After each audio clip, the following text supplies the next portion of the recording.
안녕하세요.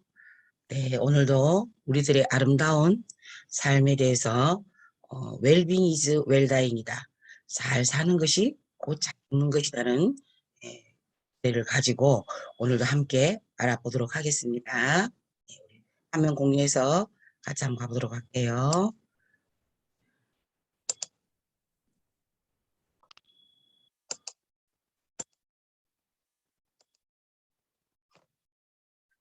우리 지난번에 우리 버킷리스트라는 거에 대해서 한번 얘기를 해봤어요. 그죠? 버킷리스트는 뭐죠? 내가 살아있을 때 해보지 못했던 거, 혹은 어떤 꿈, 가보고 싶었던 거, 이런 게 있으면 죽기 전에 해보고 싶은 리스트를 적는 게 우리 버킷리스트예요. 그 버킷리스트와 함께 지난 시간에 우리 자서전 쓰는 얘기를 했습니다. 우리는 꼭 무슨 자서전을 쓰거나 무슨 책을 내는 거는 아주 특별한 사람들만 하는 거라고 생각을 하는데 그렇지 않습니다. 어느 누구나 다 쓰실 수 있고, 그 다음에 이 자서전을 쓴다는 얘기는 꼭 우리가 책으로 남기지 않아도 본인의 어떤 얘기를 하실 수 있는 부분이라서 굉장히 중요하다고 생각을 합니다. 그래서 오늘 지난 시간 이어서 조금 더 자세하게 어떻게 나의 자서전을 쓸 것인가에 대해서 한번 알아보도록 하겠습니다. 너무 막 거창하게 생각하실 필요 없고요. 그냥 우리 한 100년 살고 가는데 뭐 대부분은 뭐 95세, 좀 짧으신 분들은 90세 뭐 이렇게 살고 가신다면 그 나의 90년, 95년 인생을 그냥 나 혼자만 생각하고 보내는 거는 조금 허무하지 않을까요? 우리 개인의 역사도. 그래서 이 자서전이란 것은 어떻게 보면 내 개인의 역사를 남기는 것이기도 해서 우리가 꼭 필요하다고 봅니다. 그죠? 그래서 한번 같이 알아보도록 하겠습니다.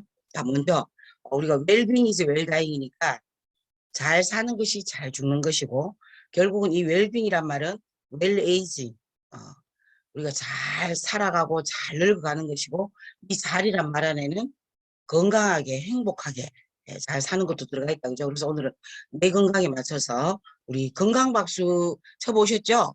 네, 그래서 요 건강박수를 홍영표 강사가 오늘 R이랑 음에 맞춰서 한번 해봤어요. 자, 제가 먼저 시범을 한번 보여볼게요. 주먹 박수 많이 치면 머리가 좋고요. 손끝 박수 많이 치면 시력이 좋고요.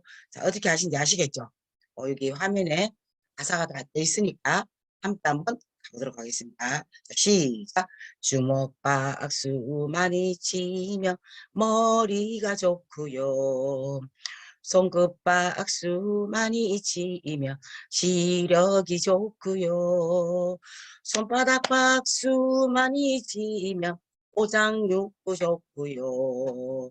손목 박수 많이 치면 정력에 좋대요. 아리랑 할 때는 내 무릎 하나 둘 딱 이렇게 합니다. 아리랑 아리랑 아라리요. 아리랑 고개로 넘어간다. 손등 박수 많이 치면 허리가 좋고요. 손날 박수 많이 치면 척추에 좋고요. 손가락 박수 많이 치면 심장이 좋고요. 목지 박수 많이 치면 피로 회복된대요. 아리랑 아리랑 아라리요. 아리랑 고개로 넘어간다. 오늘도 내 건강에 좋은 아리랑 음악에 맞춘 건강 박수치기를 해봤습니다. 우리 여러분들 집에 계실 때 그냥 계시지 말고 요 아리랑 음악을 생각하면서 이 음악에 맞춰서 생각나는 대로 주먹 박수 생각나면 주먹 박수, 손끝 박수 생각나면 손끝 박수, 손바닥 박수 생각나면 손바닥 박수, 그다음에 손목 박수 생각나면 손목, 생각나는 대로 치시면서 이게 어디에 좋다고 하더라, 어디에 좋다고 하더라, 요거를 한 번씩 상기시키시면 그만큼 뇌가 건강해진다고 합니다. 자, 우리 그러면 이제 본격적으로 자수전에 관한 얘기를 한번 해보도록 할게요. 자, 인생 회고, 나를 찾아 떠나는 여행, 이렇게 제목이 되어 있어요. 자서전이란 얘기 자체가 내 인생을 한번 돌아본다는 거예요. 그죠? 우리 살면서 뭐 홍영수 강사한테 얼마 안 살았지만 내 인생을 한번 돌아본다. 예, 그러면 할 얘기가 없을 것 같기도 하고 많을 것 같기도 해요. 그래서 나는 어떻게 살아왔는지 나를 찾아서 떠나는 여행이 뭐다? 자서전 쓰기다. 이렇게 그래서 우리 자서전 쓰기는 어떻게 하는 건지 조금 더 자세하게 알아보도록 하겠습니다. 자, 뭐냐? 우리가 이 자서전을 쓰는 이유는 자, 과거 사진을 쓰는 자서전을 통해서 지나간 날의 삶을 회고해보고 정리하는 뜻이 있대요. 그래서 과거를 보면 이런 뜻이 있고 현재에 있어서는 우리가 자서전을 쓰면 쓰다가 보면 뭔가 내 인생 안에서 감추어진 것들 그리고 해결하지 못했던 것들 그런 것들이 떠오른답니다. 그래서 이거를 또 해결하실 수가 있고요. 또 이것을 가지고 미래에는 어떤 효과가 있느냐. 첫째는 내 가족과 이웃에게 내 홍영숙이라는 사람이 어떤 사람이었던가를 기억될 수 있도록 하고 그 다음에 마지막으로 내 남은 상을 삶을 죽음을 아름답게 마주할 수 있는 준비가 될 수 있는 게 뭐다? 이 자서전이라고 합니다. 그래서 우리 보통 뭐 전기는 보통 뭐 이수신 장군의 전기, 뭐 세종대왕의 전기 이런 거 많아 있다 그죠? 한 사람의 일생의 내력을 적어놓은 기억을 우리는 전기라고 하는데 보통 전기는 본인이 쓰지 않고 누가 써요? 작가들이 씁니다. 그죠? 예를 들어서 홍영숙이라는 사람이 굉장히 유명한 사람이면 작가를 한 사람 섭외해가지고 그 사람 보고 뭐라 그래요?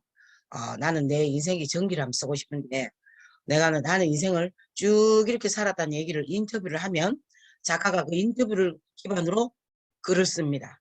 이게 바로 전기예요. 그런데 자서전이란 뭐냐? 나를 소재로 해서 내가 나의 삶을 돌아보면서 내가 쓰는 일이 책이 뭐다? 자서전이다. 물론 드물게는 아주 뭐 유명한 회사의 회장님이라든지 뭐 이런 아주 유명하신 분들은 자서전도 본인이 다 쓰진 않죠. 그러나 그 기본이 되는 월격은 누가 얘기를 해줘요? 다 그 본인이 얘기를 한다는 겁니다. 그래서 자서전이라는 자자가 이 자자잖아요. 그래서 내가 스스로가 나의 얘기를 서술해서 쓴다는 의미에서 자서전이라고 합니다. 그죠? 그래서 퀴즈를 한번 내보도록 할게요. 아까는 우리 좋아하는 커피, 홍윤수 강사도 커피 굉장히 좋아해서 하루에 뭐 2잔, 많이 먹을 땐 3잔, 4잔도 먹는데 커피가 하루에 2잔 정도 드시면 심장병이 예방된대요. 뭐 이제 보통 그렇게 얘기를 의사 선생님들도 얘기를 하시는데 근데 이제 커피를 우리 어르신들 주로 어떤 커피를 좋아하시냐면 믹스 커피를 많이 좋아하시잖아요. 물론 요즘은 믹스 커피에 들어가는 프리마도 굉장히 좋은 것들이 많이 나와서 괜찮긴 하지만 그래서 믹스 커피보다는 그냥 커피를 연하게 내려서 드시는 게 좋을 것 같아요. 어쨌든 오늘의 퀴즈 주제는 뭐냐? 커피를 영어로 어떻게 얘기하느냐? 커피? 카피? 네. 커피는 영어로 뭘까요? 넌센스 퀴즈입니다. 그죠? 커피는 영어로 셀프라고 합니다. 예, 우리 이렇게 답한 게 보면 커피 셀프 이렇게 돼 있다. 그죠? 그래서 물은 영어로 뭘까요? 할 때 셀프입니다. 이렇게 얘기합니다. 근데 보통 식당에 가면 물은 셀프입니다. 이렇게 해놨다. 그죠? 그래서 오늘 웃자고요. 그래서 커피는 영어로 셀프다. 그러면 자서전 쓰기는 영어로 뭘까요? 넌센스 퀴즈? 자서전 쓰기도 셀프입니다. 왜? 내가 스스로 쓰는 거기 때문에 자서전 쓰기도 셀프라고 합니다. 그래서 이래서 한번 웃고 가자고. 예. 근데 어떤 분은 제가 커피는 영어로 셀프입니다 얘기하면 어떤 분은 커피가 위에서 영어로 셀프고 커피는 커피지. 예. 이렇게 정색을 하고 따지시는 분들이 있는데 이게 제가 말씀드렸죠. 넌센스 퀴즈다. 우리 보통 가면 커피는 셀프다 이렇게 많이 돼 있기 때문에 커피는 영어로 셀프고 자서전 쓰기도 셀프. 있습니다. 자, 우리 어떤 실제로 여러분과 같은 어떤 시니어 어르신이 이 자서전을 쓰기 위해서 하는 거를 실제로 영상에 담아봤습니다. 같이 한번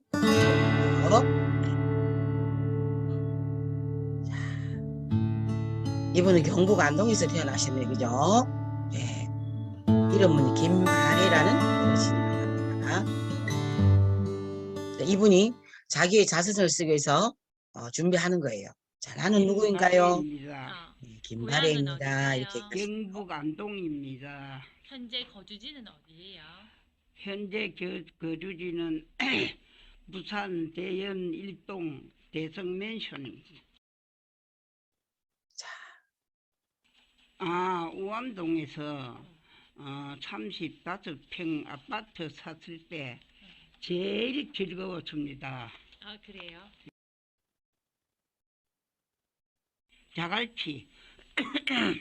자갈치 시장입니다.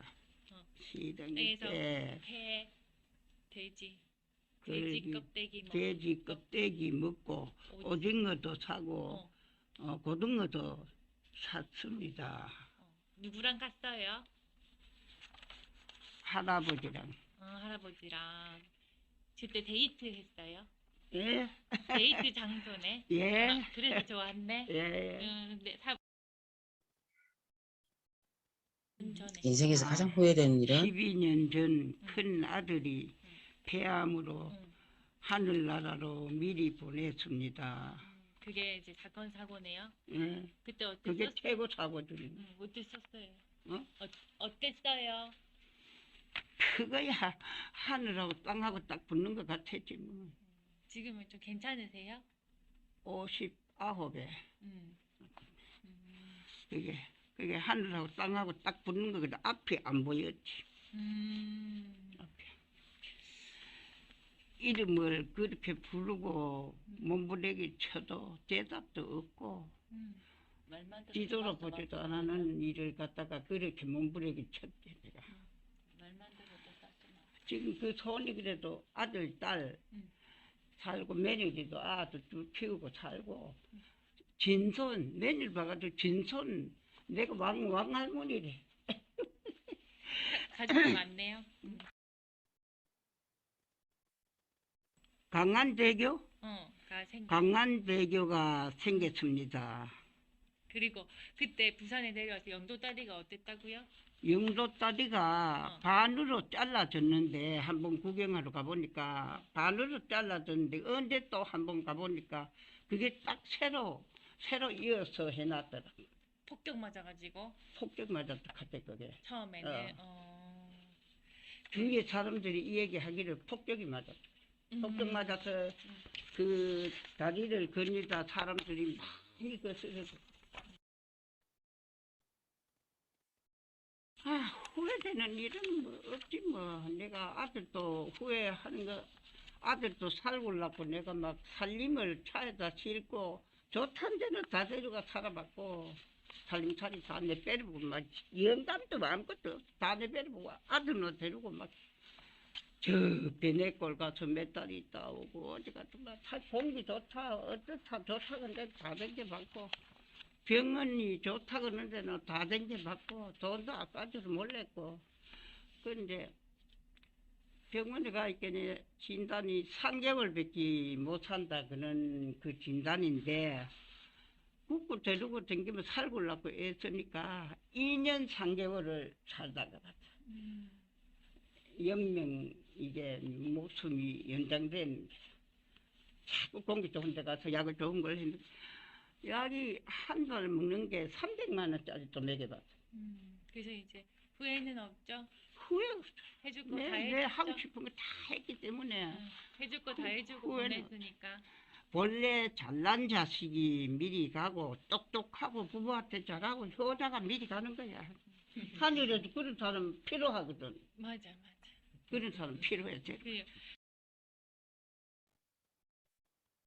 열심히 살아서 후회는 없다. 그리고 이거는 사남매 너 사남매 우애. 사남매 우애 있게 잘 살아라. 그리고 또 돈 때문에 싸우지 말고.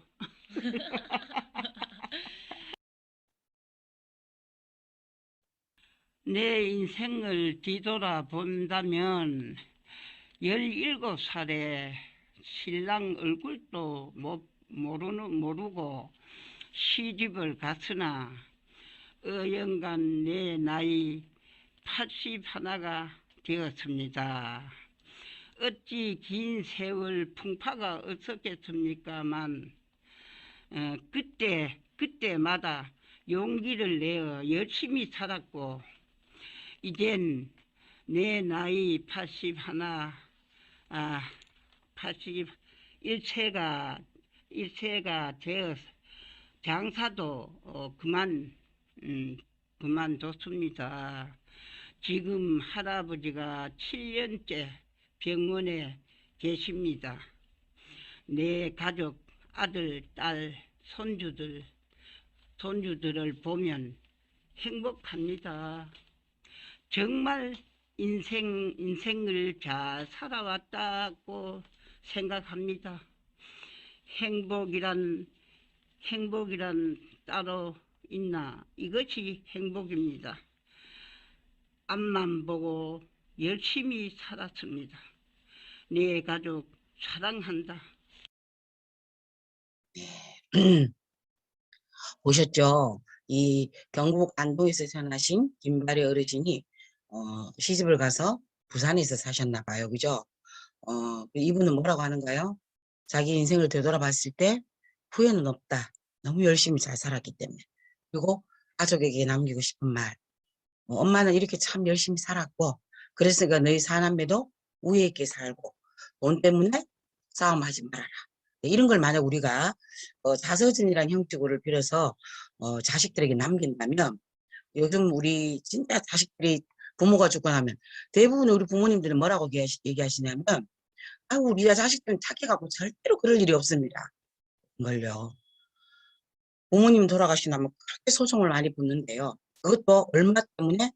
돈도 1억짜리. 1억 때문에 싸우는 집이 그렇게 많답니다. 10억도 아니고 20억도 아니고 1억 때문에요. 1억 내 형제가 나누면 얼마예요? 2,500만 원이야.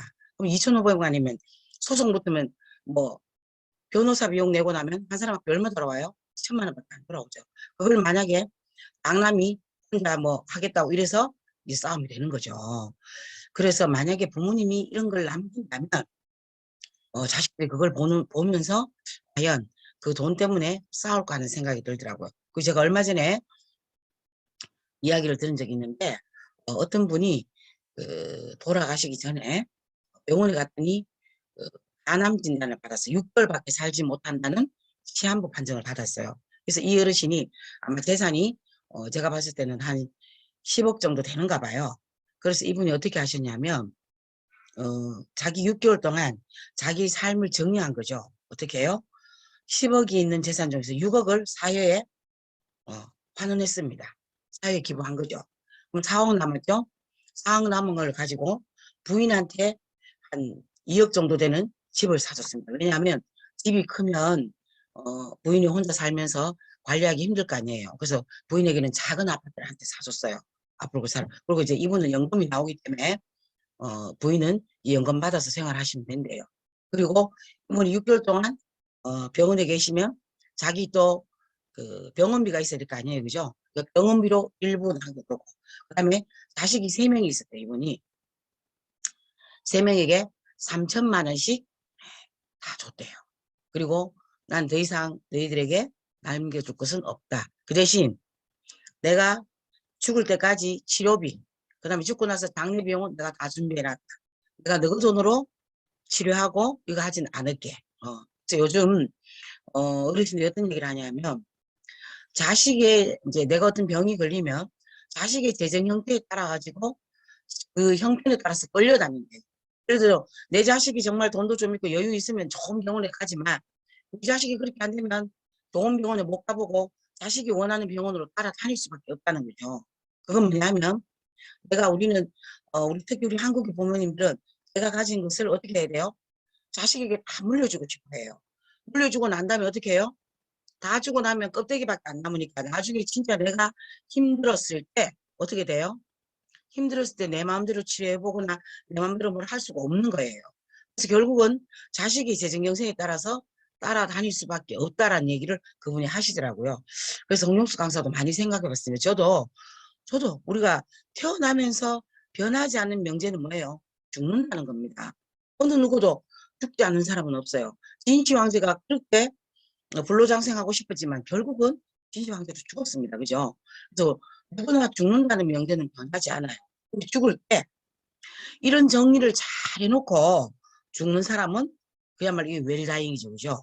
근데 이런 걸 못 해놓고, 자식에게 예를 들어서 내가 아빠가 빚더미만 남기고 죽는다든지 아니면 재산을 너무 많이 남겨서 자식들끼리 치고받고 싸우게 만든다든지 이거는 내가 아무리 삶을 잘 살았다고 하더라도 어떻게 될까요? 아름다운 삶이라고 할 수가 없겠죠. 그래서 이런 자서전을 쓰게 되면 이런 것들도 다 미리 방지할 수가 있다는 거예요. 왜? 쓰다가 보면 내 인생 어떻게 살았나? 자, 앞으로 어르신에게 한 1년 정도의 시한부가 주어진다면 삶을 어떻게 마지막에 정리하실 거냐라든지 이런 얘기를 주제를 주면 한번 생각해 보실 수 있다는 거예요. 그죠? 근데 우리는 이걸 쓰지 않으면 그냥 죽음이란 거에 대해서 막연하지만도 생각을 안 해보려고 그래요. 그죠? 근데 이런 자서전을 쓰다 보면 주제를 가지고 내 답을 쓰다가 보면 내 인생을 한번 돌아보게 되고 앞으로 내 남은 삶을 어떻게 해야 될 것인가에 대한 생각을 하시더라는 거죠. 그래서 자서전은 꼭 써야 됩니다. 그래서 자서전은 어떻게 쓰는 것이 가장 좋은 구성이 되는가를 봤더니 때 이야기나 산문으로 되어 있는 언어적 형태가 좋더라. 근데 꼭 이 언어적 형태만 좋은 게 아니고 아까 우리 그 김바리 어르신 자서전 잠깐 보았다 그죠? 예, 우리가 이런 뭐 스케치북이나 아니면 종이에다 해서 이거를 책처럼 이렇게 엮어도 돼요. 그죠? 거기에 제가 지난번에도 말씀드렸지만 사진, 나의 어릴 때부터 사진을 해서 지금까지의 사진들을 다 한번 쫙 모아가지고 사진 붙이고 그 다음에 요거는 나의 유년 시절이다. 나는 이때 어디에 살고 있었다. 나는 어디서 태어나서 어디에서 나의 유년 시절을 보냈다. 그 다음에 친구들하고 찍은 사진이 있으면 그것도 하나 붙여주고 나의 어린 시절의 소꿉친구들이다. 나는 이 친구들하고 주로 뭘 하고 놀았다. 이런 식으로 우리가 언어적 형태가 좋긴 하지만 언어적 형태 플러스 뭐예요? 사진이 있으면 사진까지 첨부해서 쓰면 훨씬 좋습니다. 왜냐하면 나중에 내가 이걸 남기고 가면 내 가족들이 보면서 우리 부모님의 모습들을 보면서 아 우리 부모님이 어릴 때는 이러셨구나. 그래서 이렇게 사셨구나 우리 부모님은. 그리고 우리 부모님의 아동기는 이랬구나. 청소년기는 이랬구나. 성인에는 이랬었구나. 우리를 낳기 전에 부모님들은 이런 모습이었구나. 이런 거를 볼 수 있겠지. 그죠? 그 다음에 둘째는 자서전은 개인의 삶과 인생의 역사가 되는 거다. 그죠? 이게 들어가 있어야 된다. 그죠? 세 번째, 이 자서전은 저자와 화자가 동일하다. 이 말은 뭐냐면 이 얘기를 하고 있는 사람과 이 글을 쓰고 있는 사람이 같은 사람이어야 된다 얘기죠. 그래야만 자서전이 성취가 될 수 있다. 그 다음에 자서전은 주로 뭐예요? 나는 미래에 어떻게 할 것이다가 아니고 어떻게 살아왔더라는 얘기가 들어가게 되겠죠. 그죠? 그래서 주로 어떻게 과거 회상의 형태로 들어가는 것이 뭐다? 자서전이다. 이렇게 보시면 된다. 그죠? 자, 그러면 왜 자서전을 써야 되는가? 그죠? 첫째는 우리가 인생을 한번 회고하는 의미에서 자서전을 써야 된다. 그리고 내 삶, 90평생의 인생, 80평생의 인생, 예, 이런 거, 지금까지 살아오셨던 거를 한번 정리할 필요가 있어요. 이렇게 정리를 하면 내 남은 삶도 어떻게 해요? 편안하게 보내실 수 있다는 거죠. 두 번째는요, 이 자서전을 쓴다는 것이 굉장히 우리가 정신치료요법에서 굉장히 중요하대요. 어떤 거? 우리 치매를 예방할 수 있고 또 우울증을 치료할 수 있는 효과가 있대요. 이걸 쓰면서 예. 그래서 제가 지난번에도 우리 치매를 예방하는 방법 중에 쓰기, 읽고 쓰기 굉장히 중요하다 말씀드렸어요. 그죠? 하루에 꼭 책을 하나 사놓고 내가 읽고 싶은 책 갖다 놓고 책을 어떻게 하라고요? 몇 페이지라도 읽는 거죠. 읽고 난 다음에 거기서 생각나는 구절이라도 하나 적어보는 거예요. 이게 치매 예방에 엄청난 효과가 있다고 합니다. 그래서 이렇게 자서전을 쓰다 보면 뭐가 되는 거예요? 우리 치매를 예방할 수 있고 그다음에 우리가 시니어가 되면 기본적으로 뭐가 생겨요? 우울함이 생긴다고 합니다. 근데 이 우울함을 치료하는데도 굉장히 좋은 게 뭐냐면 상하는 거. 우리 젊었을 때, 우리 아이 낳았을 때, 아까 우리 그 김바리 어르신도 인생에서 가장 기뻤을 때가 언젠가요? 라는 질문에 뭐라고 했나요? 열심히 돈 벌어가지고 우유동에 35평짜리 아파트 샀을 때 너무 행복했다. 그러면 그거를 생각하면서 그 시대로 돌아가 보는 거죠. 그러면서 뭘 느껴요? 아, 행복함. 아, 그때 참 행복했어. 그러다 보니까 뭐가 치유가 돼요? 우울증이 치료가 돼요. 그다음에 나의 자서전을 써서 하나 내가 만들어서 남겨놓으면 우리 아들, 며느리, 그다음에 우리 자손, 손주들에게 아, 우리 할머니는 이렇게 살다 가셨네. 우리 할아버지는 이렇게 살다 가셨네. 자, 우리 서양에는 가보면 집이 몇백 년 된 집도 되게 많아요. 그죠? 그래서 서양에 뭐 유명한 고택에 가보면 그 선조들의 살아온 그 초상화가 쫙 앞에서부터 쫙 진열이 명마다 쫙다 붙여놨더라고요. 그러면 자손이 그 집에를 가보면 어떨까요? 아, 우리 고조부는 저렇게 생기셨고, 우리 정조부는 저렇게 생기셨고, 아, 우리 선조들은 저렇게 생기셨구나. 네, 그 삶을, 얼굴을 보면서, 아, 되게 편안하게 사셨을 것 같아. 뭐 아니면 조금 힘드셨나? 이런 걸 유추해 볼 수 있다는 거죠. 그게 굉장한 유산이 되잖아요. 그런데 이 자서전도 우리 가족이나 후손들에게는 다 중요한 유산이 되죠. 그다음에 한 개인의 역사이긴 하지만 이 굉장히 그 역사적인 자료가 될 수 있어요. 예를 들면 아까 우리 김발이 어르신이 그런 얘기했죠. 그죠? 영도 다리를 구경해 보셨나요? 아까 영도 다리가 옛날에 반으로 갈라진다고 그랬어요. 자, 그게 이 어르신은 그걸 어떻게 기억하냐면 영도 다리가 6.25 때 폭격을 맞아서 갈라졌다고 하더라고 하는데 사실은 그건 아니고 예전에 배가 그 영도 다리 밑을 지나려고 하니까 배 높이와 이 다리 높이가 맞지 않아서 배가 지나갈 때마다 하루에 몇 번 다리를 열어줬다고 해요. 그게 영도 다리였거든요. 그래서 이런 지금은 영도 다리가 열리느냐 안 열려요. 이제 안 열리게끔 만들어놨어, 그죠? 그러니까 그 김달의 어르신의 그 개인의 역사이긴 하지만 그걸 보면서 뭐를 알아요? 아, 옛날에는 영도 다리가 반으로 열렸었구나라는 아주 귀중한 역사 자료가 될 수도 있고 또 우리가 6.25라는 얘기를 한번 돌아보면서 아, 나라가 힘이 없으면 예, 이런 전쟁을 겪더라. 그리고 전쟁이란 것은 국민들에게 굉장한 아픔을 준다. 우리가 멀리 가지 않고 지금 우크라이나 사태를 봐도 그렇죠, 그죠? 전쟁이 일어나면 가장 피해를 보는 게 누구냐면 고교학자들입니다. 노인, 그 다음에 아이, 여성 이 세 취약계층이 가장 피해를 보게 돼 있어요. 그래서 우리가 어떻게든 나라의 힘을 길러야 되고 그 다음에 전쟁이란 것은 일어나서는 안 되겠다는 이런 귀중한 교훈을 얻을 수 있는 것도 어떤 거예요? 일개 개인의 역사이긴 하지만 여기서 그걸 얻을 수 있어요. 그다음 또 인생을 회고하고 하다 보면 가장 후회되는 게 뭐세요? 어리실 적에 꿈은 뭐였어요? 어, 그런데 꿈을 이루셨나요? 뭐 이런 얘기를 물어보면 나를 돌아볼 수 있겠죠. 그리고 후회되는 일. 나는 어릴 때 사춘기 때 굉장히 친한 이웃집에 친구가 있었어.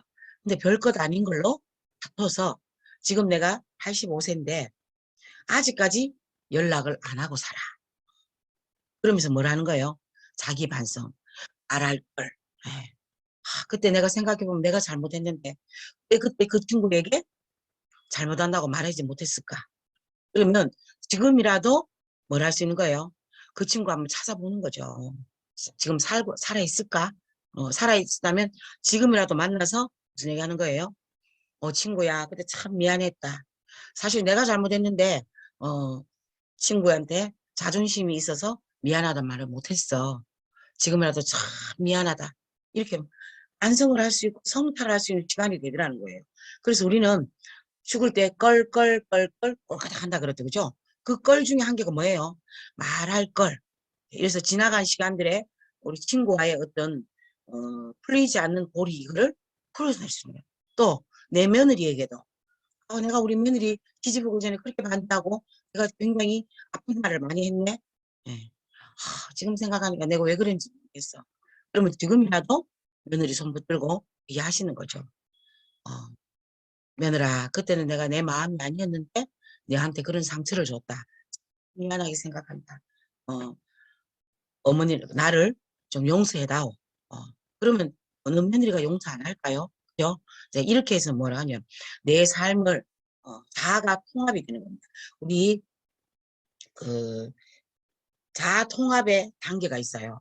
자아 통합의 단계에서 가장 완성된 단계는 무슨 단계냐면 제일 마지막 노년기에 내 인생을 돌아보고 회고해 보면서 내 자신을 통합하는 겁니다. 이게 자아 통합의 단계에서 가장 마지막 단계거든요. 그래서 이런 거를 잘 하셨을 때 우리가 어떻다? 이 인생을 잘 살아왔다라고 생각하실 수 있고 내 인생 그래도 살만한 삶이었어라고 생각할 수 있다는 거예요. 그죠? 그래서 우리가 이 자서전을 쓴다는 것은 개인의 역사를 남기기도 하지만 우리가 인생 90, 95 살면서 얼마나 잘 살아왔는지 혹은 내 삶을 얼마나 정리 잘하고 나는 이만하면 됐어 라고 생각할 수 있는 자료가 될 수 있는 게 자서전이라고 합니다. 그래서 오늘 이 방송을 보시면 제일 먼저 하실 일은 뭐예요? 사진 정리를 하셔야 되겠죠. 그죠? 사진부터 먼저 정리를 쫙 해서 모아놓고 사진 한번 보시면서 그 사진에 얽힌 이야기들 한번 쭉 생각해 보시고요. 두 번째 이제 하실 일은 그 다음에는 질문 목록을 한번 쫙 적어 보시는 거예요. 자, 요거는 제가 다음 시간에 함께 얘기를 해보도록 하겠습니다. 네, 그래서 우리 다음 시간에도 내 인생을 회고하고 시간 여행을 한번 떠나보는 자서전에 대해서 계속해서 한번 알아가 보도록 하겠습니다. 오늘도 긴 시간 동안 수고 많으셨습니다. 감사합니다.